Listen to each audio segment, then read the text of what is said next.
Hi, welcome to Crime Tapes. This is a podcast from Staffordshire University. Each week, Crime Tapes is going to look at issues to do with crime in society. The regular people involved in it are myself. I'm James Treadwell, Professor of Criminology here at Staffordshire University, and I'm joined by Kyla, who's going to introduce herself. Hi, I'm Kyla. I'm a PhD student and a resident Marxist. Resident Marxist. That'll make us popular in the United States. Did you see me this week? I've been called everything on social media. My favourite is middle class twonk. I love it. I've now put it in my Twitter bio because did you notice your email yesterday? I sent you an email yesterday. Yeah, saying, you called it me an email as well. Hey up, you middle class twonk. What time are we meeting tomorrow? Yeah, can we use this? Can you be the middle class twonk and I'll be the resident Marxist? I think we should get some humour into these That's things. some great characters going on there. This week, according to social media, I am a middle class twonk, and I am a resident Marxist. But that's true. And this week we're joined by Craig. Hi there, my name's Craig Waitman and I'm a lecturer in games programming at the university. And this week we're going to be talking about computer games, and in particular we're going to be looking at the influence of computer games. We're going to be looking at a couple of cases where violent crimes have been linked to computer games.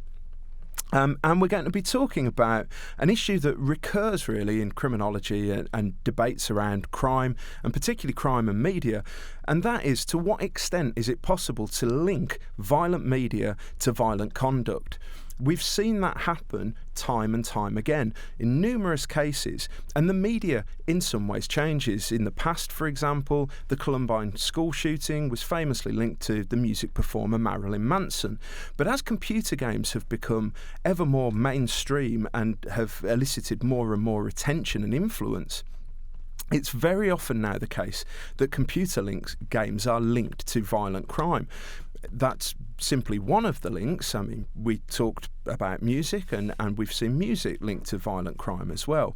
But in particular, computer games now seem to feature very, very prominently in many discussions of violent criminal conduct. And is that a fair association to make? How do we understand the connection between violent computer games and immersive gaming and violent conduct? Does playing violent games lead to people becoming or seeming to become more violent?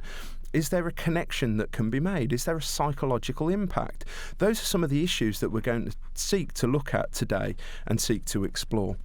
So the first case that we're going to look at this week is a fairly notorious one and a very, very well-known one. And that's the case of Anders Breivik. Now, Anders Breivik essentially was involved in two very connected crimes.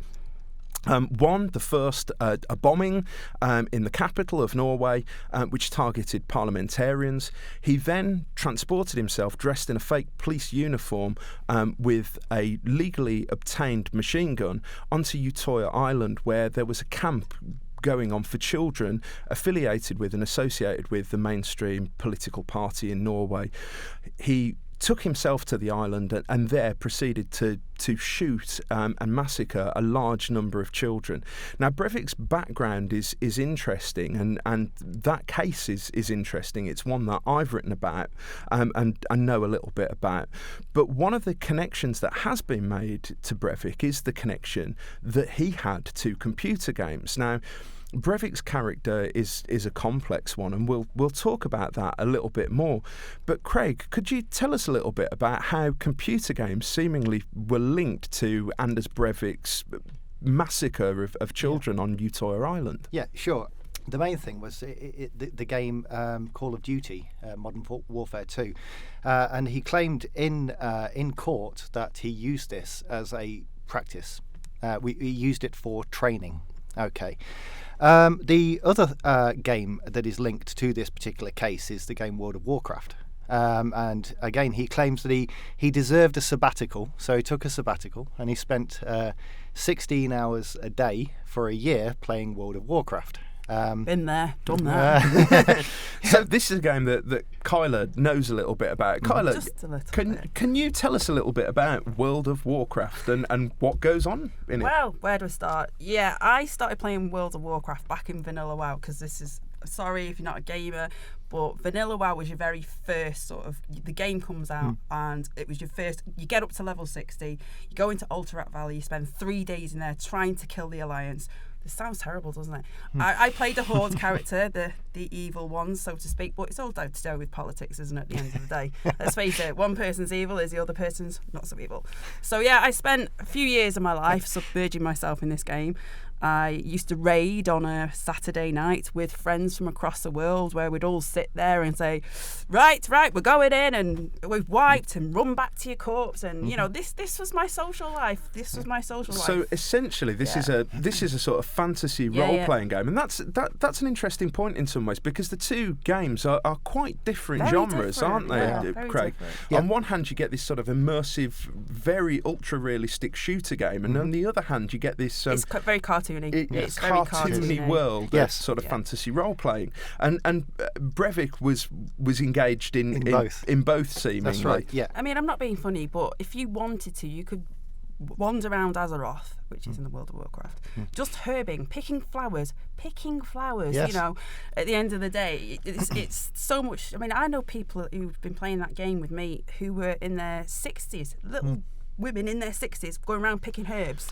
But the sort of all-consuming nature of it means that oftentimes I would assume, and it's interesting that Breivik says that this is done during a sabbatical, as it were, because of course the other periods of his life where he wasn't involved in a sabbatical, and this is some of the problems with Breivik is what's believable and what's not, because he, before going on his spree, he publishes his manifesto, a European Declaration of Independence. It's now illegal to possess, so don't look for it in the UK.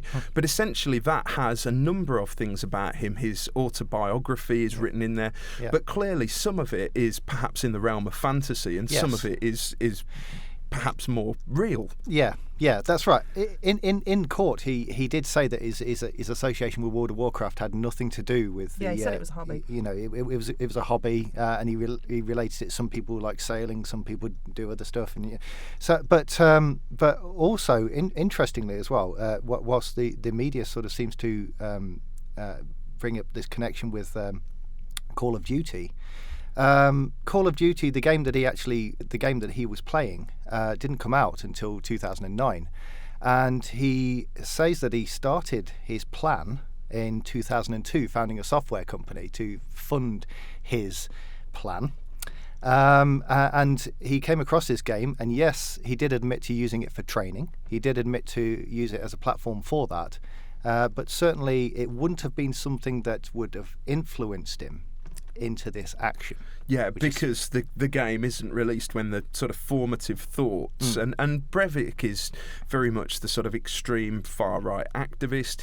He says his crime is motivated for a hatred, both of immigration. Essentially, he's anti-immigration, particularly anti-Islamic immigration into Europe.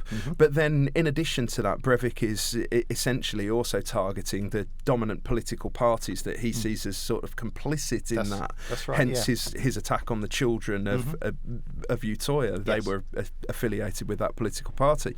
But it's interesting, isn't it, that for example, things like Call of Duty become pulled to the fore, and not some of the other factors in his background, because as I understand it, Breivik is quite a difficult and complex character, and when you look at his background and his upbringing, he'd spent times at and around sort of graffiti gangs. He talks in his manifesto about his own victimisation. There's the allegation that he's assaulted and beaten up by a group of Asian youths as part of his sort of biography. He's very drawn, it would seem as well, though, to quite sort of macho cultural reference points, because everything from this sort of supposed quasi-militaristic order that he suggests exists, the Knights Templar, through to instructions in weapons training and Thai kickboxing is there in the manifesto, and it's very clear that he pulls on a whole array of different influences, of which one is computer games. But more broadly, it does seem that what we do see is that the media very often highlight and make prominent the gaming connection. Can you say a little bit more about how that comes into what you teach here at Staffs. Yes, the whole link between the media and games and violence, you need to look at the numbers. When you look at the amount of time globally we spend playing games, okay, so if we look at Call of Duty, and this is old stats, but in November 2013, IGN put the game's sales, this is Call of Duty Modern Warfare 2, at 22.7 million copies. Now that's potentially 22.7 million players, and here we're talking about Anders Breivik, that used one copy. Yeah, okay, so the stats talk themselves from that perspective. The other thing is, and this is really amazing. This is I can't believe this. But it's true. We spend in excess. We as gamers spend globally 3 billion hours a week playing computer games. Now, to put that into perspective, work this out. This is 342,465 years in games each week. That is amazing. That is amazing, isn't it? Absolutely, and it does make you wonder almost immediately: are we therefore having the right conversations, perhaps, when we frame it simply about cause and effect in such simplistic terms? Indeed. As in, does playing the violent game make you a violent person? Yes, indeed. And perhaps how do we think about the sort of impact more broadly on society of quite so much time spent in an online world? Because interestingly, with Breivik, one of the other things that comes out for me that's very, very apparent is his self-isolating tendency, which is long and entrenched. This is a predisposition. Absolutely, and I think when you read his background, his very difficult relationship with his father, who by all accounts is quite a masculine man, quite a domineering character. His father ultimately ends up leaving, and I'm not suggesting, because all manner of people have that happen in their lives. Of course, He's left with his mother, who he has a very, very complex and difficult relationship with. There's certainly parts of his manifesto that highlight his misogyny and his disdain for his own mother. There will be neurological factors as well, developmental factors. Absolutely. As well. And then similarly, it seems that even to many of the people who know him, that those associations are quite fleeting, and he's quite an isolated character. He doesn't fit in a lot of the time. While he's quite vain and narcissistic, it seems, he doesn't form easy relationships with people, and therefore perhaps to some extent for him, gaming does in some ways give that sort of community, and that's the other side that we don't hear about. It's the I matter, I can affect the world, I can have some control, which is something that games actually do. Games, one of the definitions of a game is one of the 4 important factors of a game is the tight feedback mechanism. And that is something that gives us that euphoric feeling that we're achieving something. It gives us that dopamine kick. Even the smallest of achievements, we will get that reward. And so that tight feedback, if we feel like we're controlling the world in some way, and this stems into further greater psychological phenomena, then we're feeling powerful. I can concur on that one. If you'd have heard the screams that day when we killed Anixia. I have absolutely no idea what Kyla is talking about, and I have to confess my very limited engagement with games probably stops at Mortal Kombat and Street Fighter on arcade machines. Well, when I was very young, I had the highest score on Street Fighter at Manchester Airport, because I had 7 hours waiting for a flight. When I came back for another holiday in the September, I was still up there. My claim to fame. One of the interesting things about Anders Breivik is he essentially writes a manifesto, a European Declaration of Independence, which he then emails around to a group of supporters. The people he sends it to are those that he's met through online forums in online worlds, including members of the English Defence League and various far-right organisations that he's been conversing with. Now, that document sets out a number of different things. Partly it's a sort of instructional manual. In terrorism, it contains bomb-making instructions, so it is now illegal to possess in the United United Kingdom. It also contains sort of instructions on unarmed combat, and it has his biography in there. Now, we see that setting something of a trend, because, for example, exactly the same thing happens when we see the recent Christchurch shooting. The perpetrator of that similarly sends round a manifesto in which he talks about the Great Replacement. Again, interestingly, he talks about computer games in that, dismissing the link. He talks about how he learned ethno-nationalism from Spyro the Dragon, for example. Okay. And some of that is certainly sort of posting things for the media to pick up on and report. Some of the claims highly exaggerated, I think, to almost sort of deliberately make the media seek out those controversial issues. Now, Kyla, when it comes to sort of very high-profile volume crimes in media, we often get exactly that. The media will highlight a specific, singular, one-dimensional cause, won't they? And how do we understand and explain that in criminological theory?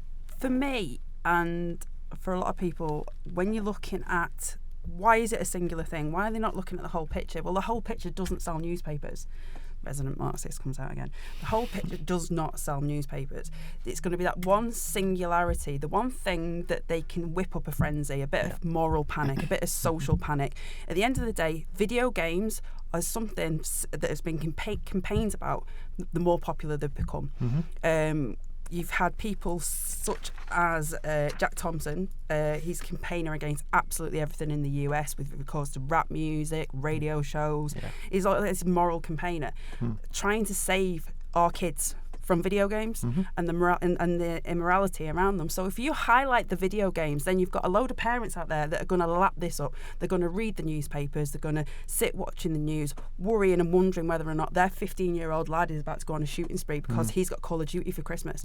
It's that panic element that, you're not going to sell papers by saying, you know what, he had a bit of a rubbish childhood. That is just not going to sell. People are not interested in that. And as well, you've got the studies that surround that now. And you got to take those with a pinch of salt. If I myself decided to go out there and create mass carnage, and I thought that by saying that Jesus and Super Ted came to me in a dream with, Spotty and said, this is what you're going to do, and I can get off on that, I will highlight that. So, people have used this truck. So if I'm going to write a manifesto saying that I put these slight links in there, you weave it through, then straight away you've got a defence lawyer that can go, it wasn't her fault. She played this game 17 hours a day and she was immersed by it, plead insanity. It was not her doing. So, and we certainly see that being the case, because I can think of a number of cases, both in the United States of America and in the United Kingdom, where that's come about. We've talked specifically about the case of Breivik, and interestingly, in some ways, I think because of the media coverage, while computer games featured with Breivik, they weren't necessarily the foremost concern expressed there. There are other crimes where games have been linked perhaps much more directly. One of the ones I remember, though we won't talk about in as much detail, is there was a very controversial game made by the games company Rockstar called Manhunt, which cast individuals in the role of sort of video nasty serial killer, mass murderer, where you would kill for entertainment, and that was heavily linked to a case in the United Kingdom involving Stefan Perek, where the video game Manhunt became sort of focal and foremost in concern. But that's one of Rockstar's lesser known games if we compare it to, say, the Grand Theft Auto franchise, and you, Kylie, you mentioned in particular Grand Theft Auto, and that is the first game that I'm aware of that's had a biography written about it. It's perhaps one of the sort of most controversial games that when it comes to that crime connection. It's almost invariably likely to be the case, although we don't, showing my little bit of limited knowledge now, we're up to Grand Theft Auto 5, I believe it is. There's discussion about Grand Theft Auto 6 coming out. One would assume that when that does happen, I think it's being predicted for no earlier than 2020, I would assume that a similar sort of moral outrage may be part of the marketing campaign at the time. Would you think that likely? Well, let's face it, if you are a video games manufacturer or you are creating some film, or if you can get controversy, if you can get somebody to bang on saying we should ban this, you're going to create interest. Yes, especially if you look at the target audience. If you're targeting it to teenagers, which I don't think they do because it's like adults as well, but if you are targeting towards teenagers as well, teenagers are more interested in the cool stuff. The cool stuff isn't the Jonas Brothers, let's face it. Sorry if you're a Jonas Brothers fan. You want to listen to NWA. You want to watch the films where, it's an adrenaline thing. You want to play those bad games. Ever since you're a child, I mean, Frankie Goes to Hollywood, Relax was a terrible, terrible song, right? Sorry out there. Yeah. But it got to #1 and stayed there for weeks because they banned it. That you ban something, you cause controversy, and the sales will go through the roof. It's almost like a symbiotic relationship between the campaigners and those people putting the games out, because they kind of feed off each other. Yeah, absolutely. And looking at, in particular at Grand Theft Auto, there are some examples, aren't there, of the games makers knowing that indeed hidden controversy, even within the game, would be good for business. But then, even within the company, it became a source of disquiet and unease, because there was a hidden game in it, was there not? Particularly in Grand Theft Auto. Was it the porn game? The San Andreas version, I think it was, where it contained a hidden game which was heavily sexualised. Yes. And in part the biography of the book covers that, but it also covers the fact that the company and individuals in the company were both keen on that controversy, but also alarmed by it, that it might actually lead to the ban, because it's about how far you can push the envelope towards. Let's face it though, technology has always had that effect. We've all wrote boobless on a calculator. Yeah. Absolutely. Who hasn't? You know what I mean? That's the thing, isn't it? I believe that was taught to my child fairly recently. She's 8 and she found it absolutely hilarious. But I do guess there is that sort of circumventing of technology. But interestingly, when we come back to Grand Theft Auto and the game Grand Theft Auto, that is certainly one of the games that has caused a particular controversy around violent crime. Who hasn't played Grand Theft Auto? I remember getting the first one back in the 90s. Was it the 90s? It was in the 90s, wasn't it? Yep. Yeah, and sitting there thinking, this is the best thing ever. Yeah. If you've never played the game, what you do is basically you are in the seedy underworld of crime, and you spend your days either doing missions, because you've got the prescribed mission thing where you go and meet the boss and you do a job for him, and you've got to work your way up to being the crime boss. Yeah. So you start off as a low level sort of like, you're just going to do a bit of dealing, a bit of a muscle, and work your way up. But also you've got all of these mini games in the game. Yeah. You can just spend your days. I mean, my son, when he was younger, used to spend the days just driving cars. Did you stop at traffic lights? No. I never stopped at traffic lights. But then again, I've never had a driving license, and there's probably a reason for that. So that is Grand Theft Auto. So. And Grand Theft Auto's been linked to crime and criminality quite a bit, hasn't it, Carla? And in particular, there's the case of Devin Moore in the United States of America linked to Grand Theft Auto. And you said, in particular in this one, it was a shooting in Alabama. Can you tell us a little bit more about the Devin Moore case? Yeah, he stole a car. And he was not wanting to get in trouble for stealing this car, or he was allegedly stolen a car. So what he did was he went into the local police station, he shot 2 police officers and a dispatch guy, and people linked it to Grand Theft Auto. Yeah. And the link... Not institutional racism or any of the other things that you could think about just right there, just definitely Grand Theft Auto. Yeah. Right, so in particular, because you were highlighting this, where that case occurs, because you've already mentioned institutional racism, the context and the setting, Alabama in the United States of America, maybe we ought to say a little bit more about that. Do you think that's important? I think it is important. I think if you look at if you look geographically in America, Alabama, it's prime sort of Bible Belt. It's very much the old sort of Confederacy. And there are places in America where it has not been a very nice place to live if you are a person of colour. You are going to be the guy that gets picked up on the street corner. You are going to be harassed by police officers day in, day out. And Devin Moore is a young black man. Exactly. And one of the themes of Grand Theft Auto is that you play as in different games, different characters. But certainly Grand Theft Auto San Andreas, you play as a young black man who's targeting the police. But in most Grand Theft Auto games, one of the sort of main oppositions, as it were, is authority. It's the police. So the violence that's meted out in the game is meted out both towards rival criminals, but also to law enforcement, and hence Grand Theft Auto is easily linked to any case where there's a sort of anti-authority element. And now, Craig, you're quite dismissive of the linking Devin Moore to that case as well. Can you say a little bit more about why?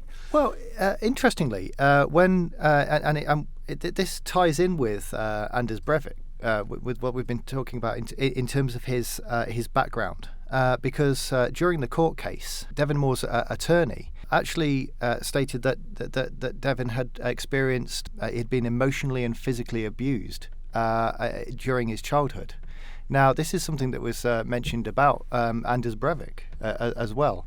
So here we have, rather than a case where a game per se caused and inspired, perhaps in a direct sense, a violent crime, we have a member of a vulnerable group that was already vulnerable, that perhaps maybe, yes, the game did have some inspiration. However, that was because of the vulnerable group factor rather than the game itself. That's much like paracetamol. Paracetamol helps most of us, but there is a vulnerable group that shouldn't take it. And that's very much seems to be the case when it comes to that sort of interaction between violent game and consumer, as it were. In the debate in some ways is it the violent individual seeks out the violent media, or is it the violent media makes the individual violent? Is it that exposure? And that is perhaps one that it's very, very difficult and very complex longer term, but certainly in some ways on a superficial level what you're arguing is we're overlooking a whole array of much more obvious factors in the first instance that are very often there with people who perpetrate these serious crimes who have also played games. Yes, that's right. Yeah, I mean, there is probably no denying that in some sense that there is some kind of a link. However, it's not because of the game. It's not because there are games. It's because there are human beings with particular brain states that respond badly to them. And I think this is one of the things that we have to think about and we have to talk about, is the fact that surrounding these debates, everybody thinks that we are passively engaging with this content, with this gaming world. We're just passive. We just take it all in.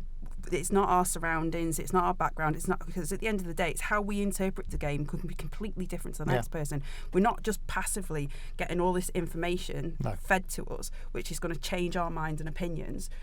Yeah, that's right. So people are sort of active consumers in that, because I guess it mirrors in some ways other debates, and that's not to sort of dismiss that there is a connection, as it were. It's to dismiss the causal nature of the connection, and if there is a connection, it may be much more complex than perhaps we first think about.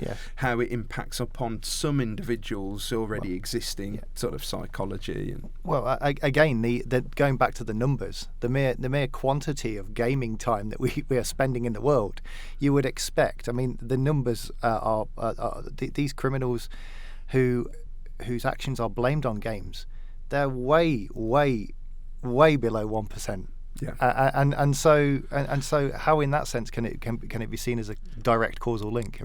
Do you feel that there's a negative impact from that more generally on how games are perceived and the sort of reputation and the standard? Because I think of it in some ways, we in many ways in criminology quite often, for example, we'll talk about sort of post-industrial society and the problems that arise from that, and yet politicians themselves are quite often it seems to me, dismissive of, for example, cultural industries. Yes. You know, it's sort of like their engagement with it is, oh, this bad computer game has had this effect.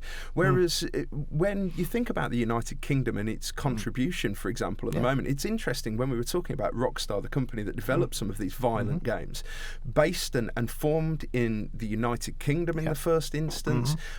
One would assume a massive contributor to the UK economy, and yet we don't hear those positive stories about games. We hear what we hear is what I hear as a criminologist is very often the bad, perhaps. It's a scapegoating, isn't it? It's easier to turn around and say that the reason why we've got all this youth crime, people are doing this, that and the other because of games. It happened because of games, not because of crippling austerity, not because we haven't got enough mental health provision.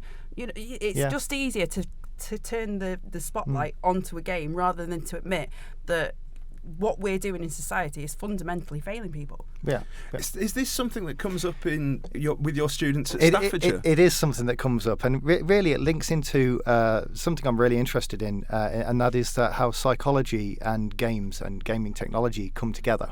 Because one of the questions I ask her pretty much on the first day, you know, just to get things sort of warmed up, is I say, okay, who's played GTA? I'll put my hand up. A lot of people put their hands up.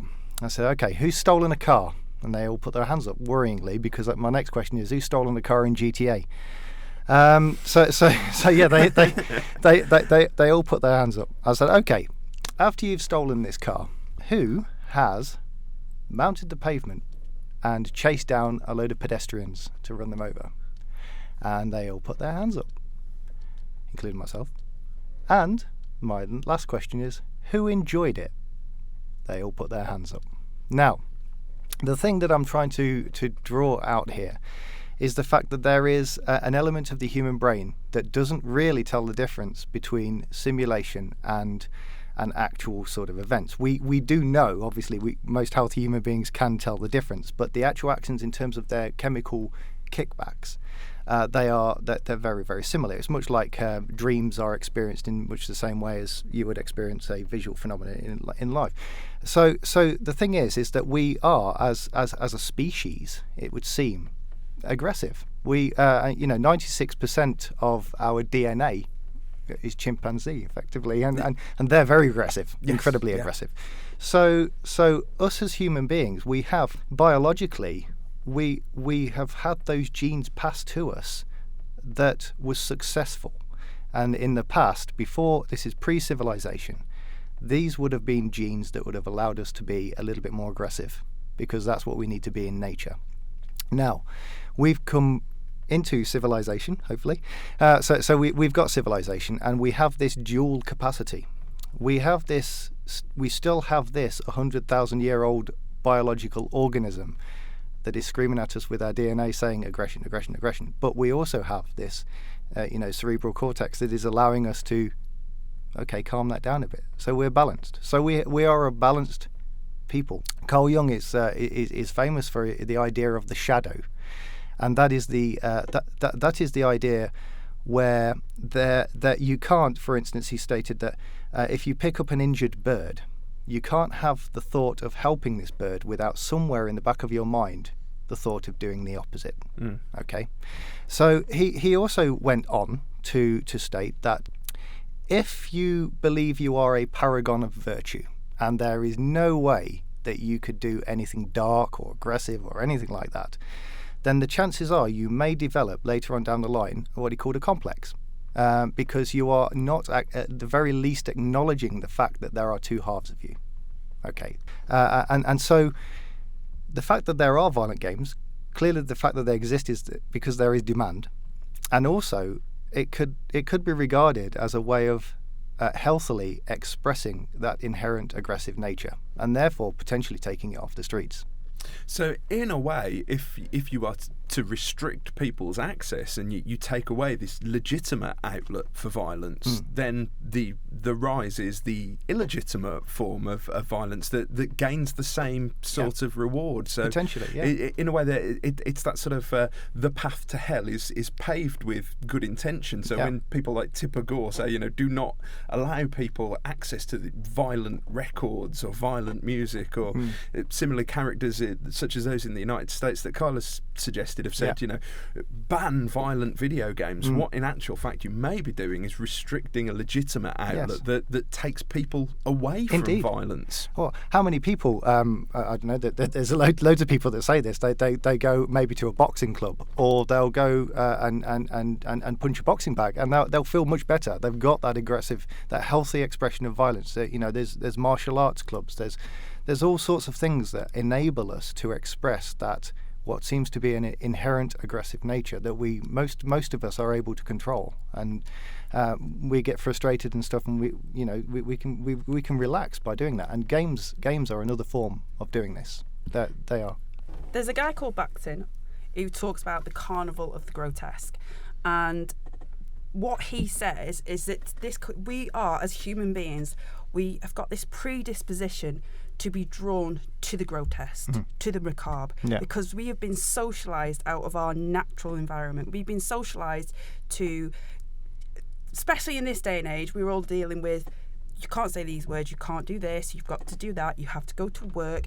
We've got this sanitised version of life where, capitalism buy stuff, not, it's constantly bombarded with different imagery, and it's this pure escapism. There's a reason why people watch horror films, why they want to listen to black death metal, because it's that escapism from that mundane capitalist life that we're all on this treadmill. It's literally the call of the wild, isn't it? It is the call of the wild. And similarly in criminology, some of those ideas have been picked up by, for example, people like Mike Presdy, who talks about sort of second life world activities where people are sort of engaging in criminal conduct, as it were, or illicit conduct, very often living out sort of second lives. And of course, you can live out a second life online or in an artificial world where you would do things that you would never necessarily do if you were a normal or healthy human being. But I suppose just to in the case of balance as well, though, is there a potential for some of that to be perhaps usurped in a deviant way that we don't think about? And one of the things I recall and hearing and it sort of very much surprised me, and yet I suppose it's perfectly logical, is that United States drone pilots flying predator drones to engage in killing, as it were, were doing it with Xbox controllers. And at least part of that is the Pentagon sort of recognising that having got used to this sort of second nature act of pressing buttons, that young people could be sort of taught much more easily to engage in the activity, as it were, if it simulated a war game, which sort of takes us back to Call of Duty. Yeah, there have been people, theorists, who have looked at this and said, hang on a minute, we're normalising war. It's a lot easier to get a 17-year-old kid to go and join up, because at the end of the day, he'll just respawn. If he gets shot in Iraq, he'll respawn. Which certainly, where's your last save point? The case. I think what we have here is very much a case of separation from event. So you see this a lot on social media, which is another expression of aggression. Isn't that right, James? you go onto things like Twitter, and it's very vitriolic. Yes. And Facebook. Yes, I know that after this week. Yeah. So again, are these some of these things you probably wouldn't say in the same room as the person that you're talking to, for fear that you might get a negative response. Perhaps it might hurt. Who knows? So we have a similar situation there, where people are sitting in pods with Xbox controllers, with the feeds from the drones coming through like computer games. And there is a reason, therefore, for the brain to simply process it as a computer game. And it may be more difficult because you're not on the battlefield, it may be more difficult to link that compassionate response to that other human being who's literally hundreds of maybe even thousands of miles away, and so there is a bit of exploitation going on there, because it's the removal of the person from the heat of the moment. Are you trying to say that governments exploit people? Well, I couldn't possibly say. No, I think it's a fascinating topic, and immediately, one of the things that sort of comes out is that there'd be a perception, I think, very often that what you would learn on games courses would sort of be coding. It would be there's plenty of that, and I'm sure that is the case. But one of the things that it highlights is that there are much broader debates and discussions that go on at and around all of these academic subjects. And I find it fascinating. It's awesome. And so, if you were coming to Staffordshire University to study computer gaming, these would be or criminology or sociology for that matter, these would be the types of subjects that would be covered. Yes, certainly, and especially if I'm involved, I definitely get those into lectures and things. I try as well as to teach about the construction of games, but it's also about their implications and these interesting factors. Well, I for one find it absolutely fascinating, and unlike Kyla, I didn't reach being a level 99 mage priestess on World of Warcraft. No, I got to level 90. Okay. Yeah. Level 90 priest. Level 90 priest. That has been an absolutely fantastic discussion, and Craig, thank you ever so much for joining us today. Pleasure. You can find out more about the podcast, and you can listen to it on iTunes and Spotify, and similarly there will be a link up there to courses that you can study that involve crime and various other programmes here at Staffordshire University on the podcast site. You can also find out more information about Staffordshire University at staffs.ac.uk. So all that leaves for me to do is to thank Adam Buckridge, a Staffordshire University student, for the music for the podcast. Also to thank Harriet for her wonderful production. And goodbye from this episode. Thank you so much for joining us. Thank you, Kyla. Thank you. See you later. And thanks very much, Craig. Thank you, and goodbye. Goodbye.